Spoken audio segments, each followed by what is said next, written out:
Kadosh, Boker Or. I wanted to share with you an incredible message. Listen to this.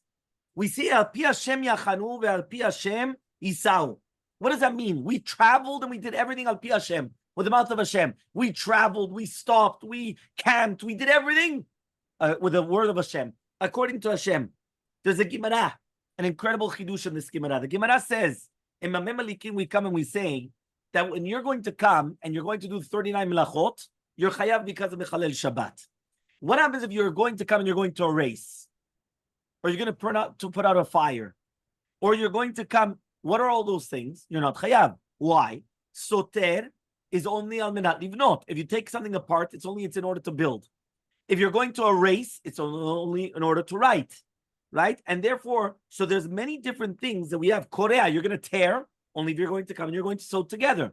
So there are certain melachot which the melacha is only going to be obligated if it's going to be for a good purpose. Meaning, tearing is not, there's nothing positive, it's negative.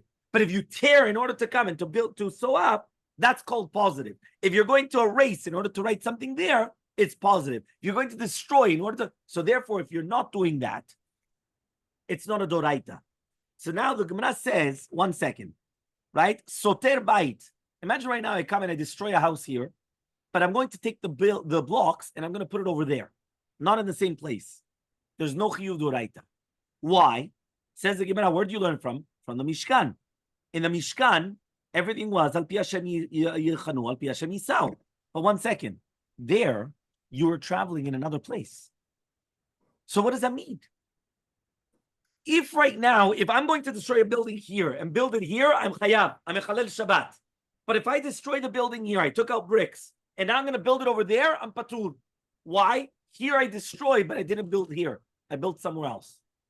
And now it says the Gemara, where do you learn from? From the Mishkan. But in the Mishkan, they camped from one place to another place.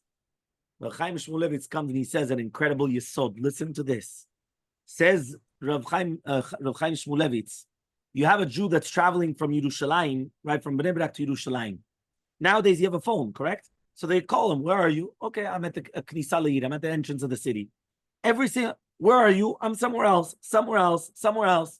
So the same thing, he gets up in the morning. In the olden days, there was no phones. So what happened? You got up in the morning, you went to Shachrit, you ate Pat Shachrit, you went to work, you went to learn, you come back, your wife was waiting the entire day, you didn't speak to her. She's yearning to speak to you. Nowadays, you're always connected, so there's no excitement. You spoke every single minute, you spoke every single second. So he says, what happens is that all of a sudden, right, you come, and where are you every moment? You're at a different place. But I'm going to ask you a question. You have a baby, and you're going to ask the baby, where are you? So the baby's going to tell you, I'm in my mother's hands. 2 hours later, the mother already went from Bnei Brak to Yerushalayim. You ask the baby, where are you?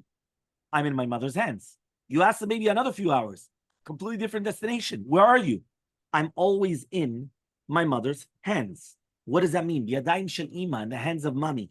So he says, in this world, we started in the hands of our mother, and there's nothing else other than that. Everything that we have is always in the hands of our mother. And that was with David HaMelech. David HaMelech, it doesn't matter when he was becoming king, that he says, Shina ma'alo David, Hashem lo gava libi. I didn't become haughty when you made me king, or when I was down. Why? Says the pasuk, Im lo shiviti v'domamti nafshi gemol. I'm always like a suckling child to his mother. What does that mean? It doesn't matter where I am. I'm always with my mother. I'm always in the hands of HaKadosh Baruch Hu.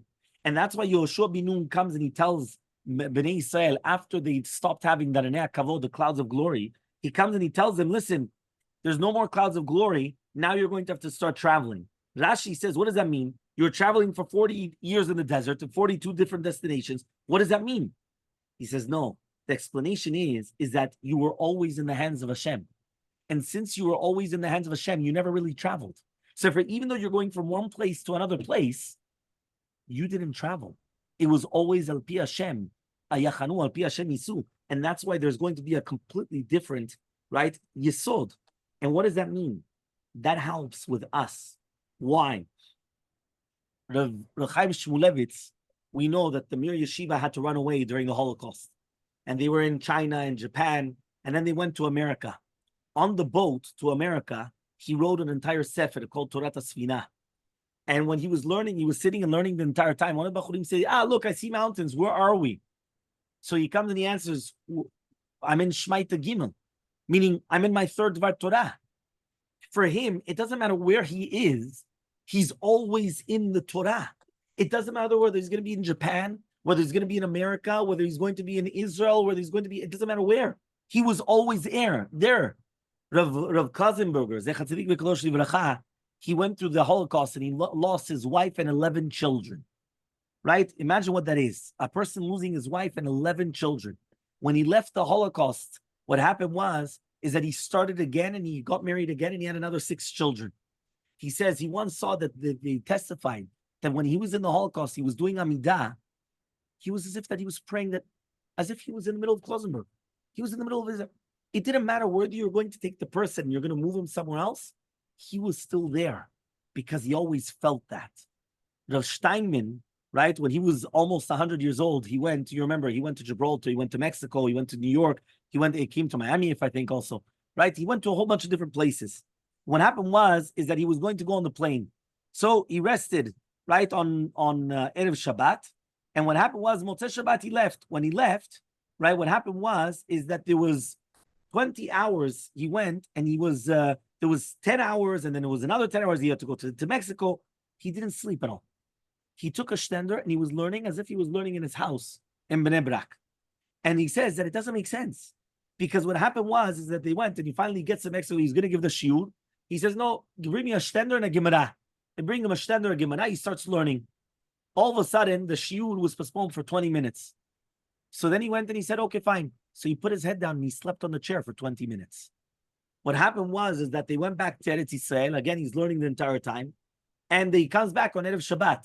Everybody that went with him, they were crashed. So they went to sleep, they were gone. He went back home, he started receiving people and then learning again. What does that mean? Because it doesn't matter where he was always in the hands of Hashem. He was always going from one place to another place. It didn't matter whether he was always in the hands of Hashem. And therefore, right, this was very, very apropos, especially during the COVID. But I think it's something incredible because every single one of us could aspire to become like this. That it doesn't matter what's happening exactly. It doesn't matter where a person is or where a person needs to be or what is going through a person. He's always in the hands of Hashem. He feels it. He sees it. And all he has to do is learn Shara Bitachon of HaKadosh Baruch Hu and realize that I have Bitachon in Hashem. Hashem, you know what you're doing. I have my belief in you that I have nothing to worry about. Because just like you're going to put me here, you're going to put me there. And just like you're going to put me over there, you're going to put me over there. And whatever you're going to do you're taking care of me. I'm not worried. And that in essence is what HaKadosh Baruch Hu wants from us. Al pi Hashem yisu, al pi Hashem yachanu. What the Gemara was saying is, you're right. If you're going to destroy here and build over there, you're not chayav because it's two completely different places. The Kohen Gadol will tell you, no, sorry, there's nothing. But for us, al pi Hashem yisu, al pi Hashem yachanu, in the desert was considered the same place because when you travel with Hashem, you're always in the same place. There's no difference where you are in the world. On the map, it's not there. It's where if you're with Hashem. And as long as with your Hashem, you could be with Hashem here in Miami, you could be in Eretz Yisrael, you could be wherever you are, and you're always going to be with HaKadosh Baruch Hu. Shabbat Shalom. Have a wonderful day.